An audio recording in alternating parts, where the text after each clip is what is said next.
Look, you've got this device that you carry around with you all the time. It's got a camera and a microphone, and it records pretty much everything at the touch of a button. Sometimes you run into people who think it records all the time. Maybe it does, maybe it doesn't. I'm not saying that.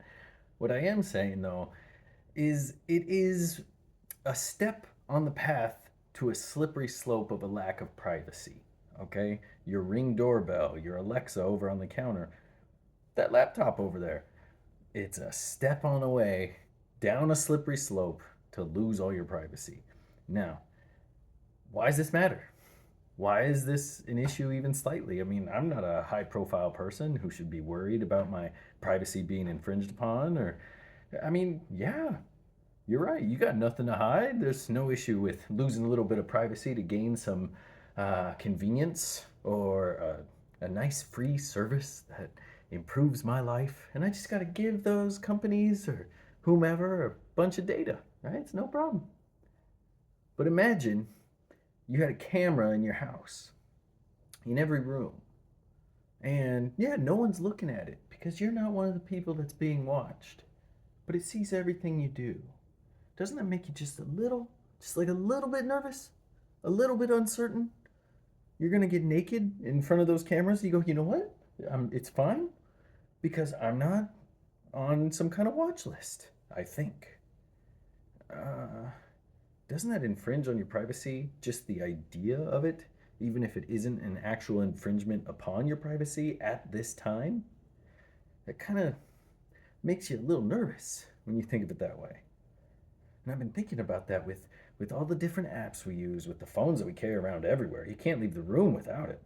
With the nice little wiretap we got over there called an Alexa, it's just always listening, waiting for you to give it some order so it can help your day out. In no way is that data being used, to sell you things even better, or maybe to implicate you in anything negative down the road when suddenly they need some data to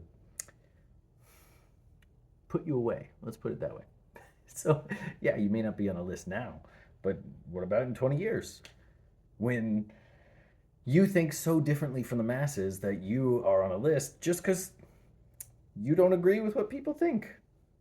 That's not that far fetched.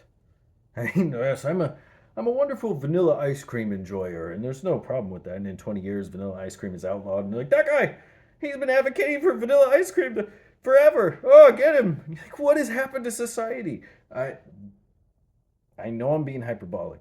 I know I'm being a little crazy right now, but stuff happens. Societies change, rules change, norms go away, come back, alter over time. And the whole time that we're changing however people perceive things to be as acceptable or otherwise, this little thing is recording. The Alexa is recording. Your Ring doorbell, always watching. That doesn't bother you just like a little bit? Like a little tiny bit? You gotta think of that camera example.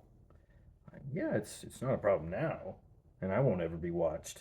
So I'll just add the cameras because it's convenient, Like, oh, I can put up a camera in my kids' room to watch them while they nap, make sure they're okay if I'm ever not at the house, for a babysitting situation or whatnot. But that footage of your kids is connected to Wi-Fi. People can hack into your Wi-Fi, and if that's connected to the internet, well, I mean, the whole world can see it if they know what they're doing. So how do you rectify that? How do you come to terms with that balance of convenience versus privacy?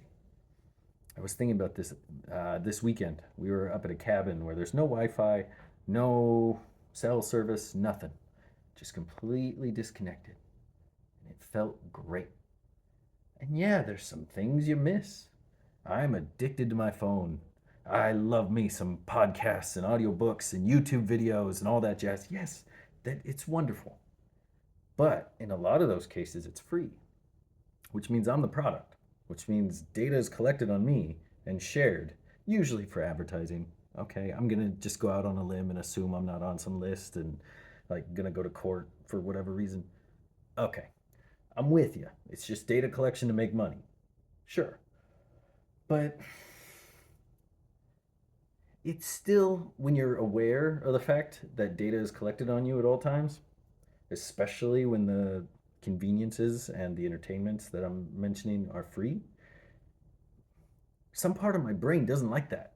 I grew up in a time a little bit before the internet. It was still a thing when I was a youth, but it wasn't very common, right? And phones, this was not a thing. Okay, phones were like hanging in the kitchen.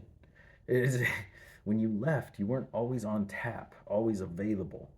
But now I've constantly got something with me all the time, and I can't verify, depending on the operating system of the phone, I can't verify that someone somewhere isn't listening to the device. Okay?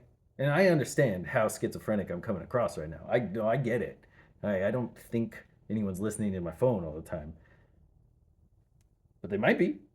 And it might just be an automated program. It might just be some random app that you have, and it's just kind of picking up some stuff just so it can give you better ads. Sure.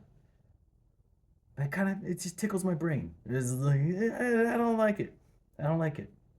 The battery on my phone lasted the whole weekend disconnected from everything out there, which was surprising. I would think it would drain comparably or even faster in some cases if it's constantly like, hey, is signal yet?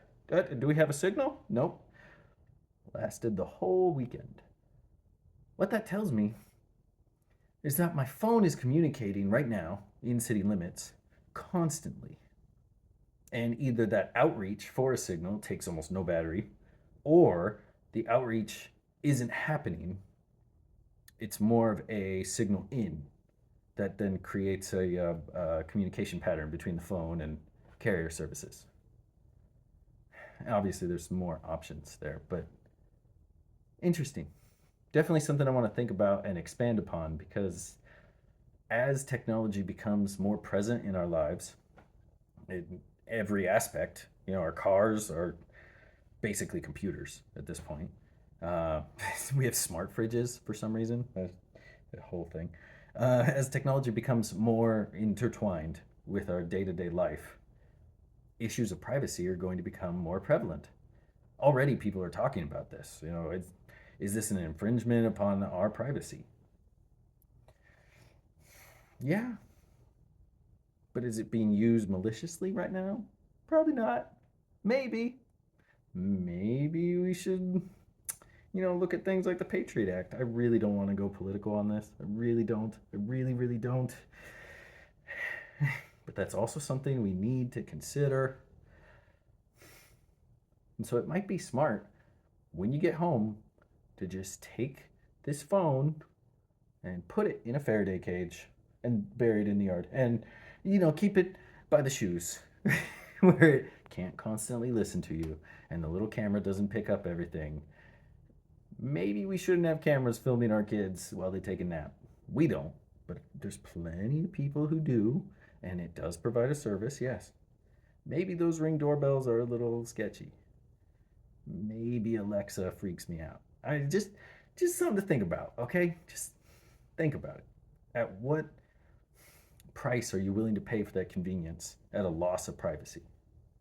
And am I crazy? Am I just like the weird schizo talking to you about how we've lost all privacy because smartphones exist? Let me know, because I don't know if there's a real big point to this video today beyond like it's kind of freaking me out. So have a great day. Thank you so much for watching, and I'll see you tomorrow. Bye.